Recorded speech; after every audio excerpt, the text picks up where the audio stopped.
Hi everyone, in this video we'll be talking about brake upgrades for E90, E92 and E93 M3 and E88 1M cars. We will start with the rear first, as it's the simpler of the two upgrades, and by now this is common knowledge how to do this upgrade. So this here is F8X M car rear discs and calipers, so M2, M3, M4 with the F chassis. These are the standard discs that come on these cars. They're 370mm by 24mm thick, 185mm handbrake cavity because most M cars have large handbrake.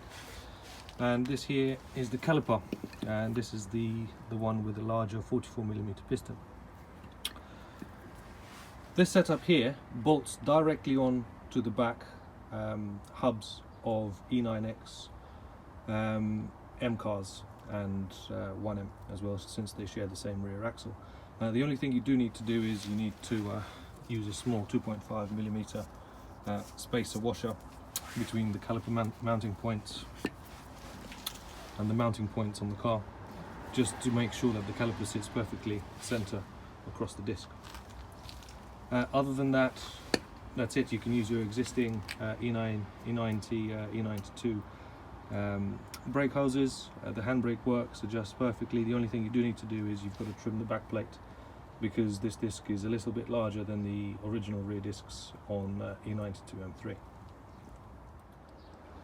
Moving on to the front setup, and front setup is what most people thought was impossible up until now, because E9x M cars use a slightly different bolting pattern on the caliper attachment points as to other 3 and 4 series cars.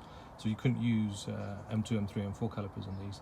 However, they use the same bolting pattern as 5 series and all the G chassis platforms. So there's two methods of doing this upgrade.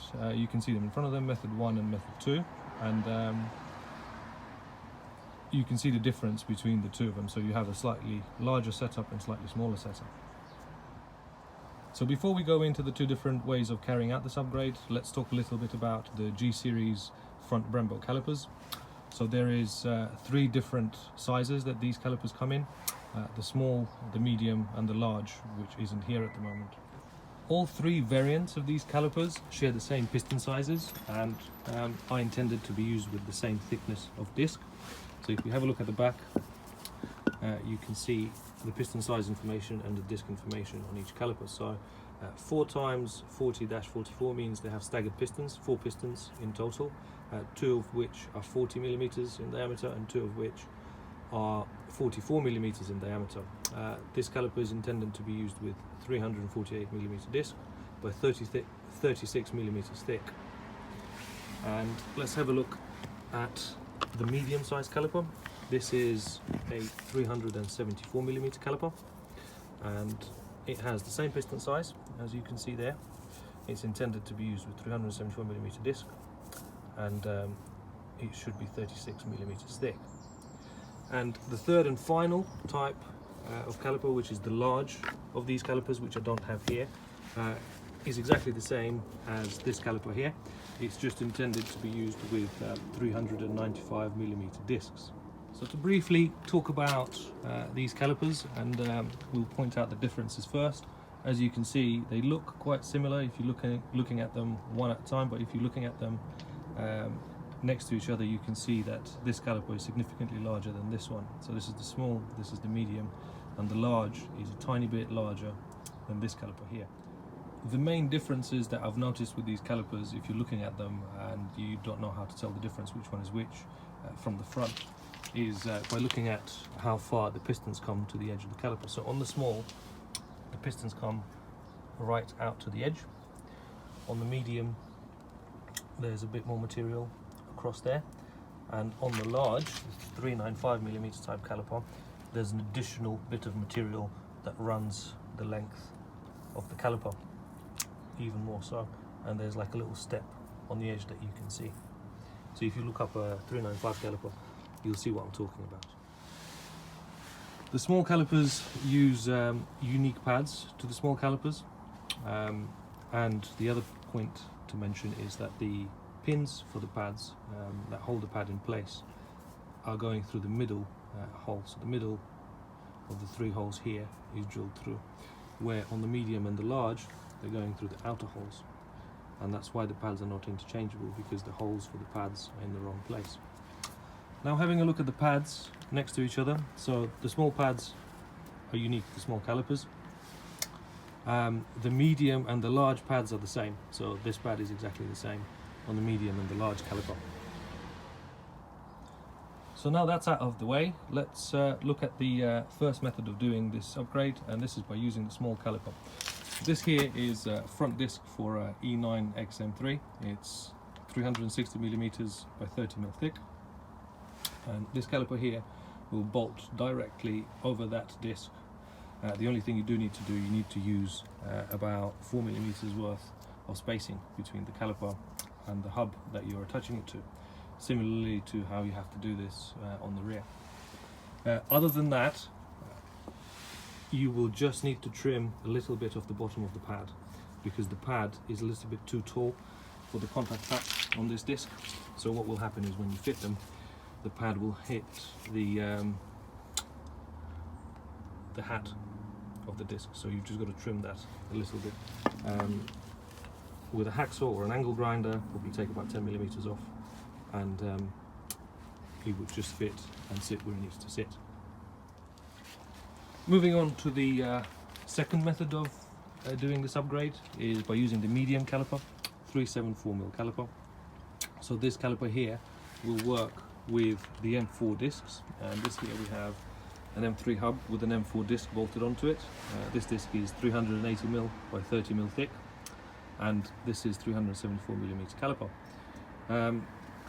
Very much the same scenario with this case as there was with this case. You need about 4 to 5mm worth of spacing to get the caliper sitting center over the disc, and you will need to trim the pad because the pad is very tall in these calipers.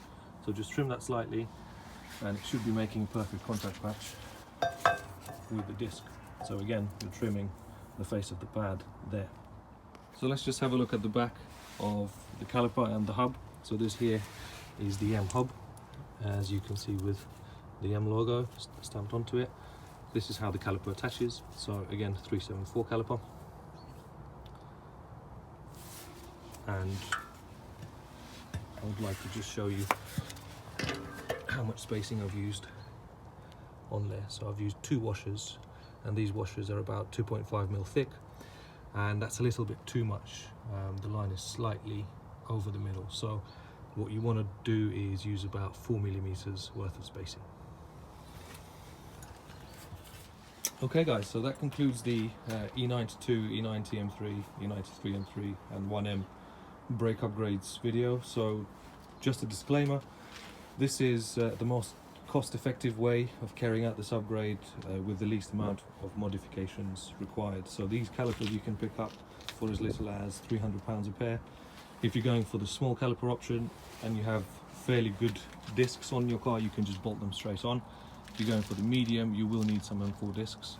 M4 discs retail at, I think, around £500 a pair, brand new. However, you can buy them second hand with about 70 to 80% life left in them for around £150 here in the UK. So if you need any of these parts and you're looking to source them and just want some general advice, just give me a shout. I'll be happy to help and point you in the right direction if you are stuck. Another final point before we conclude the video is these calipers are fairly new, so I don't think you need to worry about having to rebuild them as of yet, because they haven't had enough time to age and to have corrosion on them. However, because these calipers are new and the pad shapes for these calipers are also unique to these calipers and also quite new, not many companies that do track pads have a track pad available that would fit into these calipers as of yet. I'm sure as the time goes on there will be the likes of Ferodo and Pagid RS2900, RS29 and Project Mu potentially coming onto the market with this pad fitment in the track orientated compounds. So for the time being, if you are doing this upgrade, the only pads are available I think for road use only. So thanks again, hope to see you all again soon, and have a nice day.